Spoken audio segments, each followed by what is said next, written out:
A Boy Called Bat, Chapter 17. At the Clinic. Bat loved going to Mom's veterinary clinic. If it were up to him, he would go with her every time. She had to work late instead of staying home with Janie. But Mom said that as much as she loved having Bat at work with her, all his questions sometimes kept the vet techs from doing their jobs. Bat tried not to ask so many questions, but there were so many interesting things to ask questions about. Today you can help Lawrence with the baths, Mom told Bat as she drove him the 3 miles from Saw Wet School to the small brick building marked Valerie Tam, DVM. Janie was always trying to get Mom to rename her veterinary clinic something creative, something fun, she'd say. So far, she had suggested the Furry Friends Clinic, Pause for a Moment Veterinarian, Nose to Tail, and everything in between, and her favorite, the Pawspital. But Bat liked seeing Mom's name on the side of the building. It was like she was a celebrity. "I'm good at baths," Bat said. "Yes," said Mom, "you are." When he pulled open the heavy glass door at the front of the brick building, Bat was overwhelmed by smells and sounds. The lavender peppermint spray they used to clean up pet accidents. The wet dog scent of shampooing going on in the back room. Barking, barking, barking. A phone ringing, people talking, and a cat yowl. If there were this much ruckus at school or the playground or anywhere else at all, Bat would definitely need his earmuffs. But here the sounds and the smells didn't bother him. Even the flickering fluorescent lights didn't irritate him very much. Suzanne stood behind the counter running a lady's credit card through the machine with one hand while she answered the ringing phone with the other. "Dr. Tam's office," she said, waving hello at Bat as he walked by.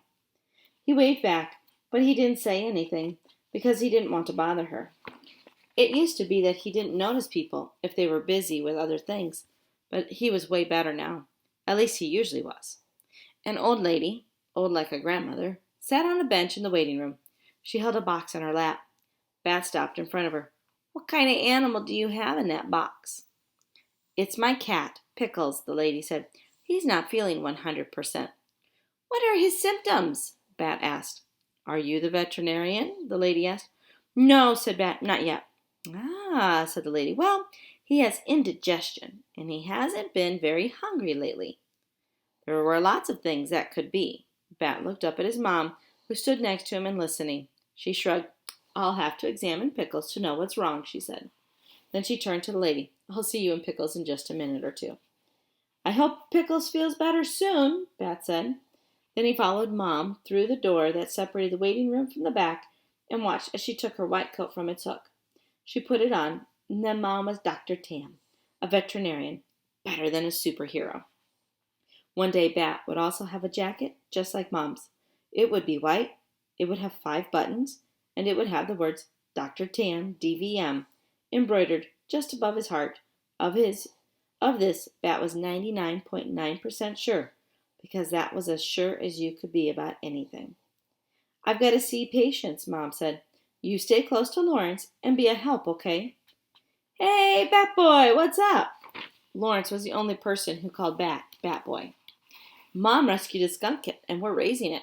She says we have to give him to a rescue in a month. Well, 3 weeks now. But I'm going to change her mind. We named him Thor," Bat said. Lawrence laughed. "I know all about the kid," he said. "Who do you think is taking care of him while you're at school?" "You are," said Bat. "Are you doing a good job?" Lawrence rumpled Bat's hair, and Bat smoothed it down again. "Of course I'm doing a good job," Lawrence said. "It's the only kind of job I know how to do. Look." He reached into the neck of his shirt and pulled out the strangest necklace Bat had ever seen. It was made of a t-shirt material and ended in a little pouch just big enough for cradling a skunk kit. "Is Thor in there?" Bat asked. Lawrence nodded. "Yep." The little guy seemed kind of lonely in the kennel, so I made a sling for him out of one of my old t-shirts last night. See? Snug as a bug in a rug. Lawrence opened the pouch so Bat could see inside. There was Thor, curled into a little sleeping ball. "Can I wear him?" Bat asked. "Of course. We don't want him to get wet when I'm washing the dogs. Here." Very carefully, Lawrence pulled the sling up over his head and then lowered it over Bat's.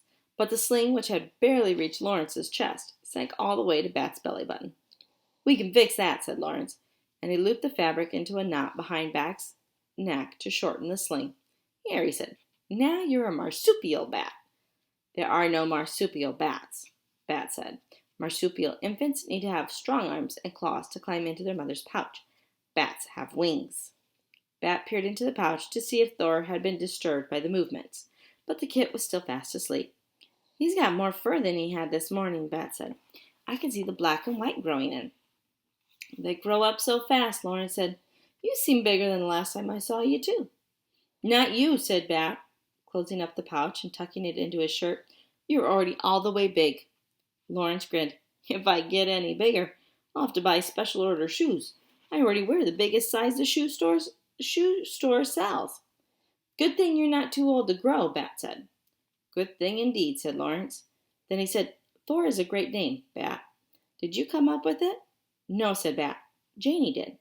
You're a lucky kid to have such a creative sister, Lawrence said. Did you thank her? No, said Bat, not yet. Well, there will be time for that later, Lawrence said. How about assisting me with some baths? Usually Bat would do just about anything to help Lawrence with baths, but now with Thor in the sling curled up and asleep, I don't know, Bat said. Don't worry about the kit. You can wear an apron, and I'll do all the soapy stuff.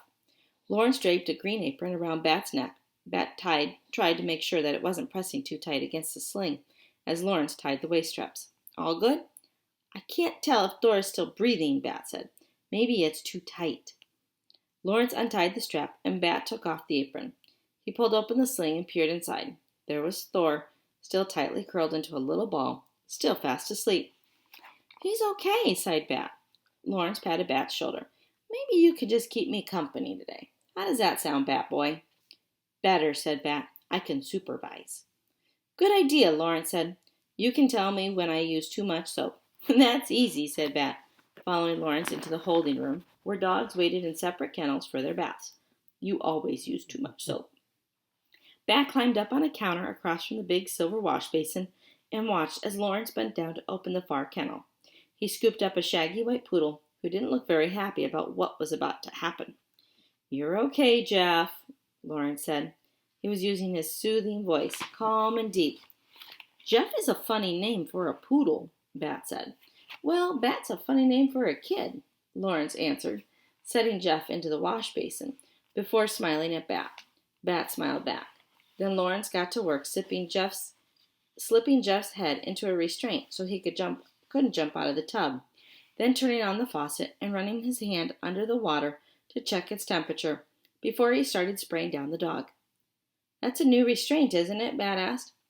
Good eyes, said Lawrence. He shut off the water and began massaging shampoo into Jeff's curly pelt. The other one was getting rusty, so I ordered this new model. Is that a suction cup connected it to the wall? It sure is, said Lawrence, and a strong one, too. He grabbed a hold of the rope and tried to tug on it to show Bat how well it was connected to the wall. But with a loud pop, the suction cup came free. Jeff didn't waste any time, and with an excited yip, he scrambled over the lip of the wash basin, leaped to the ground, and bubbles everywhere. He slipped and skidded when he landed, his nails scraping across the linoleum floor. Lawrence reached to grab him, but Jeff was too fast. He scrambled toward the door. Bat pulled his legs up onto the counter and crossed them, one arm wrapping protectively around Thor in his sling. The air smelled like a warm, wet dog and strawberry shampoo. Lawrence's fingers were inches away from Jeff when his heels found a puddle of soapy water. One moment he was standing, and the next moment he was flat on his back. Are you okay? Bat asked. But he didn't climb down from his perch. His first priority was keeping the kit safe and dry. I've been better, Lawrence groaned. Jeff, who had discovered that the door was closed tight, turned to peer down at Lawrence. He lowered his head and lovingly licked Lawrence's cheek with his long, pink tongue.